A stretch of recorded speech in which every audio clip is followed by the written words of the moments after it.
안녕하세요. 하늘수레교회 임호상 목사입니다. 오늘 나눌 말씀은 누가복음 3장 1절에서 6절의 말씀입니다. 디베르 황제가 통치한 지 15해 곧 본디오 빌라도가 유대의 총독으로 헤롯이 갈릴리의 분봉왕으로 그 동생 빌립이 이두레와 드라고니 지방의 분봉왕으로 루사니아가 아빌레네의 분봉왕으로 안나스와 가야바가 대제사장으로 있을 때에 하나님의 말씀이 빈들에서 사가랴의 아들 요한에게 임한지라. 요한이 요단강 북은 각처에 와서 죄사함을 받게 하는 회개의 세례를 전파하니 선지자 이사야의 책에 쓴 바 광야에서 외치는 자의 소리가 있어 이르되 너희는 주의 길을 준비하라. 그의 오실 길을 곧게 하라. 모든 골짜기가 메워지고 모든 산과 작은 산이 낮아지고 굽은 것이 곧아지고 험한 길이 평탄하여질 것이요 모든 육체가 하나님의 구원하심을 보리라 함과 같으니라. 아멘. 이스라엘에게 나타나는 그 날까지 빈들에 머물며 하나님의 사명을 감당할 그 날을 기다리고 있었던 한 사람이 있었습니다. 그는 바로 사가랴와 엘리사벳의 아들 요한이었죠. 누가복음 1장 80절입니다.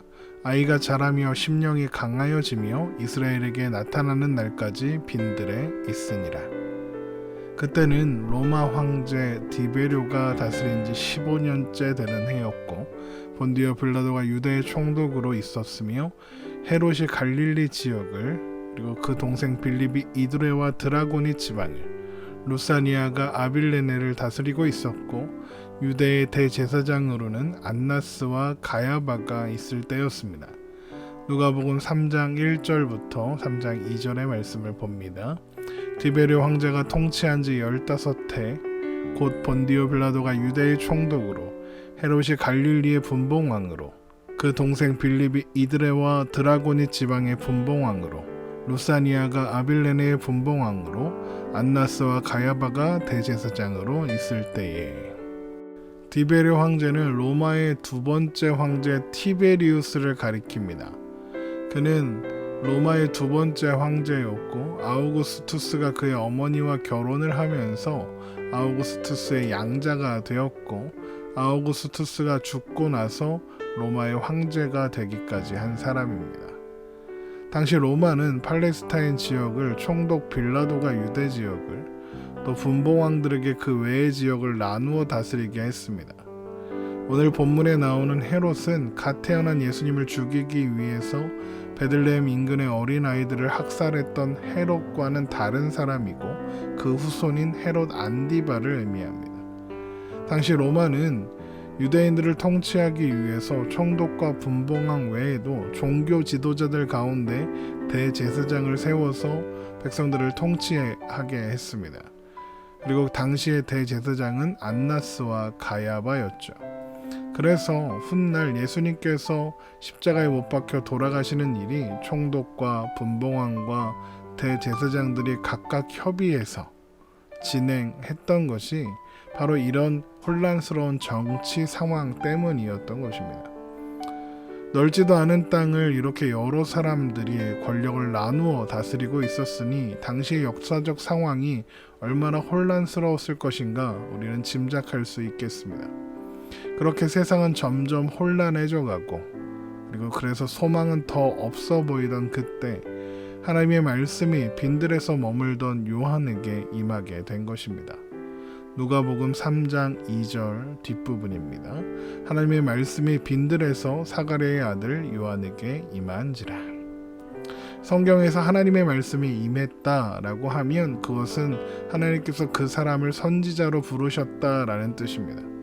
하나님은 요한을 하나님의 역사 가운데 마지막 선지자로 부르셔서 하나님의 말씀을 선포하게 하신 것이죠. 요한은 요단강 부근을 다니며 죄사함을 받게 하는 회개의 세례를 전파했습니다. 누가복음 3장 3절입니다. 요한이 요단강 부근 각처에 와서 죄사함을 받게 하는 회개의 세례를 전파하니 요한의 사역은 죄사함을 받게 하는 회개의 말씀을 선포하면서 그에게 나아오는 자들에게 세례를 주는 것이었습니다. 그로써 하나님께서 하나님의 백성들로 하여금 회개하여 죄사함을 얻게 하시는 은혜를 베푸신다는 것을 선포하게 되었던 것이죠. 이것은 요한의 탄생과 함께 하나님께서 요한에 대하여 주신 예언이기도 했습니다. 누가복음 1장 76절에서 79절의 말씀입니다. 이 아이여, 내가 지극히 높으신 이의 선지자라 일컬음을 받고 주 앞에 앞서가서 그 길을 준비하여 주의 백성에게 그 죄사함으로 말미암는 구원을 알게 하리니 이는 우리 하나님의 국률로 인함이라. 이로써 돋는 해가 위로부터 우리에게 임하여 어둠과 죽음의 그늘에 앉은 자에게 비치고 우리 발을 평강의 길로 인도하시리로다 하니라. 이렇게 요한의 역할은 오실 메시아가 오셔서 이루실 구원이 하나님의 국률 가운데 죄사함으로 말미암는 것임을 알게 하는 것이었던 것입니다. 그리고 때가 이르러 메시아가 오면 죄로 인하여 어둠과 죽음 가운데 앉은 자들에게 바로 그분이, 바로 그리스도께서 빛을 비추사 생명과 평강의 길을 걷게 하실 것을 선포하는 것입니다. 요한은 오실 분의 길을 예비하는 역할을 감당하는 광야에서 외치는 자의 소리로 부름받고 있었던 것입니다. 누가복음 3장 4절부터 6절입니다. 선지자 이사야의 책에 쓴 바 광야에서 외치는 자의 소리가 있어 이르되 너희는 주의 길을 준비하라. 그의 오실 길을 곧게 하라. 모든 골짜기가 메워지고 모든 산과 작은 산이 낮아지고 굽은 것이 곧아지고 험한 길이 평탄하여질 것이요 모든 육체가 하나님의 구원하심을 보리라 함과 같으니라. 이 말씀은 이사야 40장에 기록된 예언이 성취되었다는 선언이기도 합니다. 먼저 이사야 40장 1절에서 2절을 읽어보겠습니다. 너희의 하나님이 이르시되 너희는 위로하라. 내 백성을 위로하라. 너희는 예루살렘의 마음에 닿도록 말하며 그것에게 외치라. 그 노약의 때가 끝났고 그 죄악이 사함을 받았느니라. 그의 모든 죄로 말미암아 여호와의 손에서 벌을 배나 받았느니라 할지니라 하시니라. 하나님은 절망 가운데 살아야 했던 하나님의 백성들에게 진정한 위로가 그리고 진정한 회복이 올 것이다 약속하셨습니다. 그리고 그 진정한 위로와 회복이 어떻게 이루어질 것인가에 대하여서는 이렇게 말씀하셨습니다. 이사야 40장 3절에서 5절의 말씀입니다. 외치는 자의 소리여 이르되 너희는 광야에서 여호와의 길을 예비하라. 사막에서 우리 하나님의 대로를 평탄하게 하라. 골짜기마다 도두어지며 산마다 언덕마다 낮아지며 고르지 아니한 곳이 평탄하게 되며 험한 곳이 평지가 될 것이요 여호와의 영광이 나타나고 모든 육체가 그것을 함께 보리라.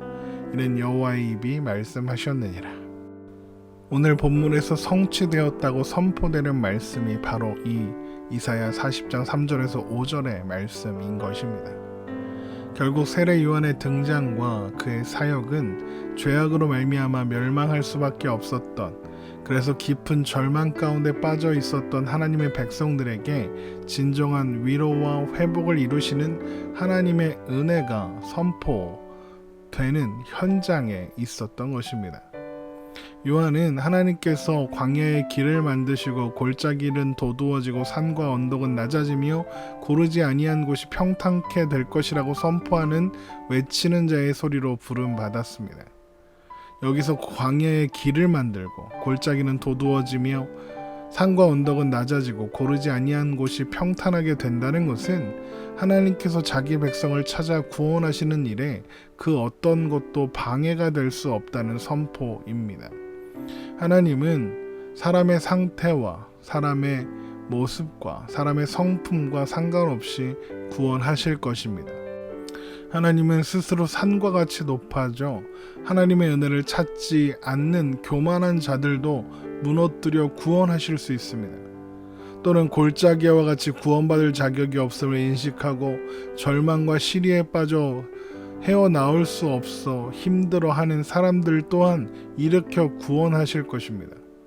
출신이나 신분이나 경제력이나 직업이나 권력이나 성별이나 민족, 이런 어떠한 조건들도 하나님의 구원하신 역사를 막을 수 없는 것입니다. 하나님의 은혜와 사랑은 광야에도 길을 만들고 산과 언덕을 낮추며 골짜기를 돋우고 길을 평탄케 하심으로써 구원하시고자 하는 자들을 모두 다 구원하시는 은혜와 사랑이기 때문입니다. 그 어떤 것도 하나님의 사랑을 막을 수 없습니다. 그래서 여호와의 영광이 나타나고 모든 육체가 그것을 함께 보리라 이렇게 선포하는 것입니다. 모든 육체가 하나님의 영광을 본다 하였습니다. 하나님께서 구원하시고자 하는 모든 육체가 하나님의 영광을 보고 그리로 나아오게 될 것입니다. 로마서 9장 22절에서 26절의 말씀을 보겠습니다. 만일 하나님이 그의 진노를 보이시고 그의 능력을 알게 하고자 하사 멸하기로 준비된 진노의 그릇을 오래 참으심으로 관용하시고 또한 영광 받기로 예비하신 바 국률의 그릇에 대하여 그 영광의 풍성함을 알게 하고자 하셨을지라도 무슨 말을 하리요. 이 그릇은 우리니 곧 유대인 중에서뿐만 아니라 이방인 중에서도 부르신 자니라. 호세아의 글에도 이르기를 내가 내 백성 아닌 자를 내 백성이라 사랑하지 아니한 자를 사랑한 자라 부르리라. 너희는 내 백성이 아니라 한 그곳에서 그들이 살아계신 하나님의 아들이라 일컬음을 받으리라 함과 같으리라. 로마서의 이 말씀대로 우리가 바로 그렇게 부름받아 그 은혜와 긍휼로 말미암아 부름받아 하나님의 자녀가 된 자들인 것입니다.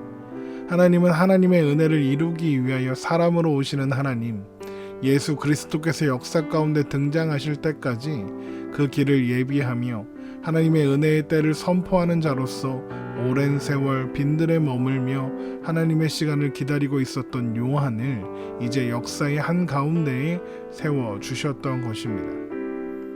여러분, 이 모든 하나님의 역사가 바로 우리를 위한 것이었음을 기억하시기 바랍니다. 우리가 하나님의 백성도 아니고 하나님의 사랑을 받을 자격이 전혀 없었음에도 불구하고 하나님은 우리를 사랑하사 선택하셨으며 또한 부르셨으며 또한 하나님의 백성으로 삼으사 하나님의 자녀 삼아 주셨습니다. 이것이 어찌 놀랍지 않을 수 있겠습니까? 이것이 어찌 기이하지 않을 수 있겠습니까? 우리가 받은 사랑은 놀랍고 기이한 사랑입니다. 그 기이한 사랑 앞에 감사하며 또한 기뻐하며 그래서 하나님 안에 사는 것으로 기뻐하고 만족하며 오늘을 사는 우리가 되기를 주님의 이름으로 축원합니다.